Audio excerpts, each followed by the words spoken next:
Hello, Professor. I'm Ken, and this is Max. We are from ICI department, and today we will present about economics. So today we are going to discuss about Trumpnomics, TSMC as a dominant producer, and negative externalities.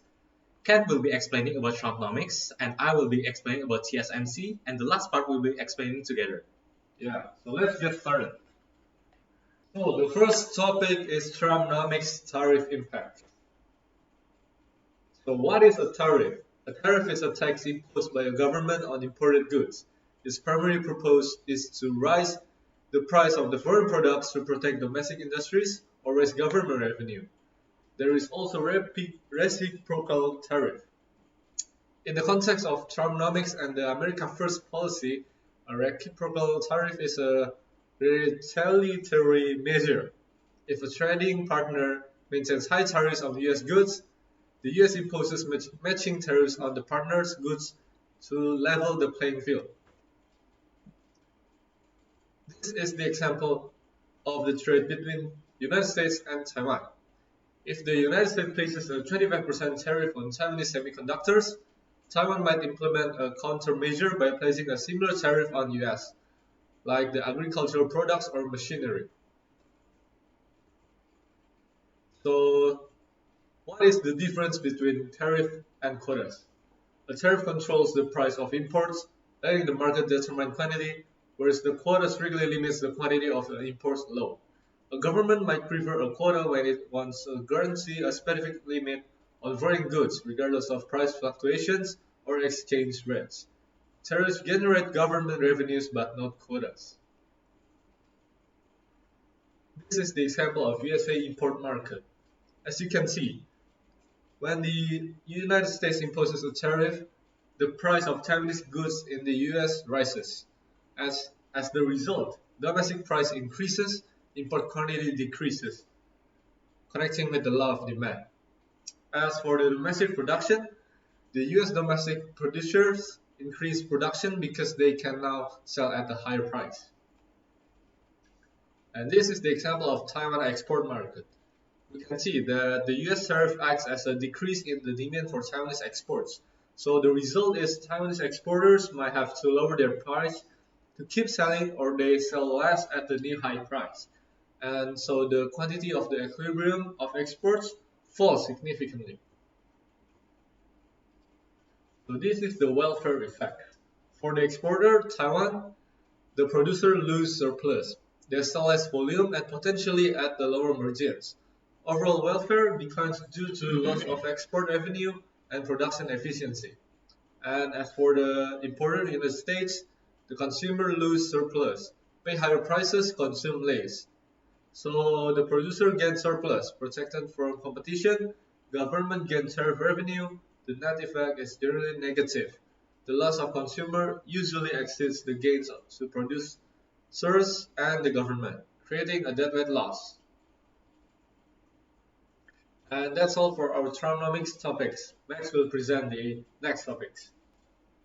Okay, so to continue, I will explain a TSMC as a dominant producer in the advanced chip market regarding price, cost, and competition. So first, I'm going to talk about monopoly pricing and quantity determination. Okay, so I'm going to explain how TSMC sets price and output and profit. In the advanced chip segment, TSMC behaves like a monopoly. It faces a downward sloping market demand curve. Its marginal revenue curve lies below the demand curve. And TSMC chooses output Q, where marginal cost equals marginal revenue equals marginal cost. The monopoly price is found by going up from Q to the demand curve. And to find profit, we need to minus the price minus the average total cost. To find the total economic profit, we need to price minus the average total cost times quantity. Okay, so next I'm going to discuss about the welfare loss with the competitive market. Monopoly produces less and charge more than competitive market. The deadweight loss captured the lost welfare from underprotection and higher prices. Next, the effect of AI chip demand surge. Demand increased when NVIDIA and AMD Apple or OpenAI require more advanced chips. Demand curve shifts right to a higher price and a larger quantity, and increased profits. TSMC dominance means it can capture most of this added market. Next, I'm going to discuss about TSMC cost structure. TSMC cost structure divided by two, fixed cost and variable cost. Fixed cost, there are building semiconductor fabs, extreme ultraviolet lithography machines, R&D for advanced nodes, clean room construction and maintenance, and long-term supplier contracts. And next, for the variable cost, there is electricity and water consumption, chemical and photoresist, labor and engineers on production lines, machine operation time, and lastly, there's equipment depreciation linked to the use. Now, I'm going to explain the characteristic of a natural monopoly. Like first, semiconductor manufacturing has a very high fixed cost and a very low marginal cost. As output increases, average total cost drops sharply. This theory is called economics of scale. This cost structure encourages one dominant firm, that is TSMC. Next, moving on to the profit visualization. Now, I'm going to explain how to measure TSMC economic profit. First, we need to locate where is the quantity, where the quantity marginal revenue equals marginal cost, and price is above marginal cost at the demand curve. Average total cost curve sits below the price, meaning that there is positive profit. To find economic profit, you need to price minus average total cost at Q at quantity and times quantity. And to maintain long run profit, TSMC do some such of things. First, highest yields. Second, larger scale. And third, exclusive access to EUV expertise. Next is I'm going to discuss about factory expansion decisions. So I'm going to discuss about the long run versus the short run. These are long run decisions because TSMC adjusts its fixed inputs, building fabs in Arizona, Kumamoto, and Dresden. It requires multi-year planning, large capital investment, high sunk costs. And there's a role of fixed investment, determines long-run capacity, allows TSMC to serve future demand in different regions, and lastly, reduces geopolitical risk and strengthens supply chain resilience. Now, from monopoly to oligopoly, the entry of Intel or Samsung. So, monopoly to oligopoly entry Intel or Samsung, market shifts from near monopoly to oligopoly. Firms completely through technology, node size, transistor density, price, yield, and rate production timeline. And lastly, effects on the market price likely drop due to competition, innovation may accelerate. TSMC's market power decreases, but it remains a strong leader. Okay, so moving on to the last topic about negative externalities and air pollution, and I'm going to explain it first.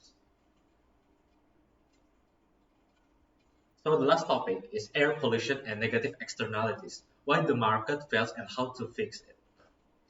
First, we need to understand the cases first. First, about negative externalities generated. There are air pollutants, PM2, 5SO2, NO2, and CO2. Second, health impacts, respiratory illness, premature death. And lastly, environmental damage, acid rain, and climate change. Next, there are producers and victims. The producers are coal power plants and heavy industries, and the victims are nearby residents, governments, and public and future generation.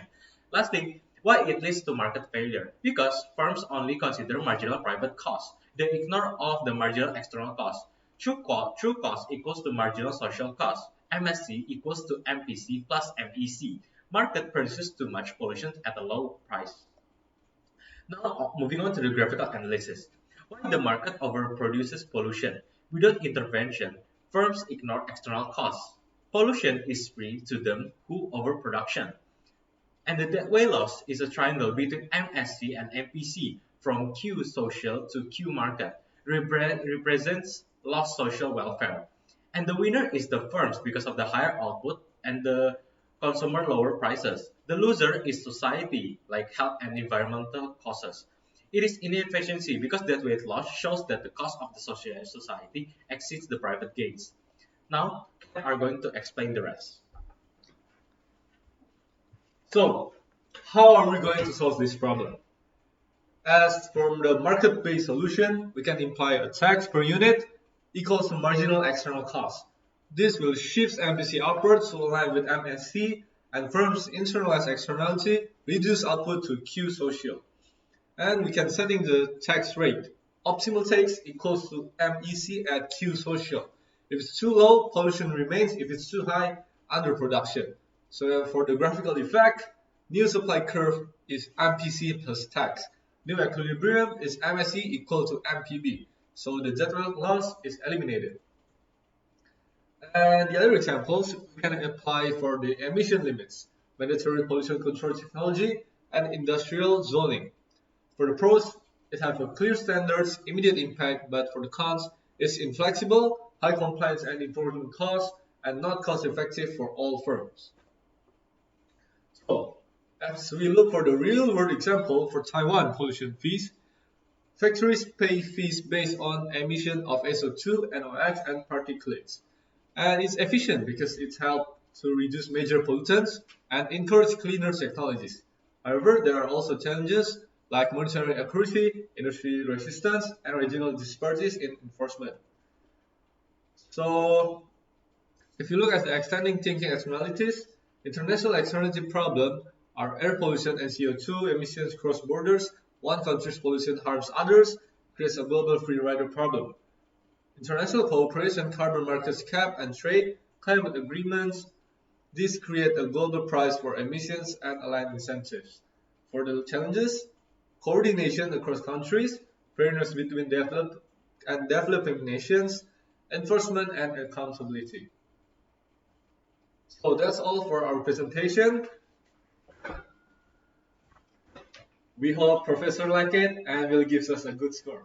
Yeah, and we hope that it is very easy to understand. Thank you. Thank you.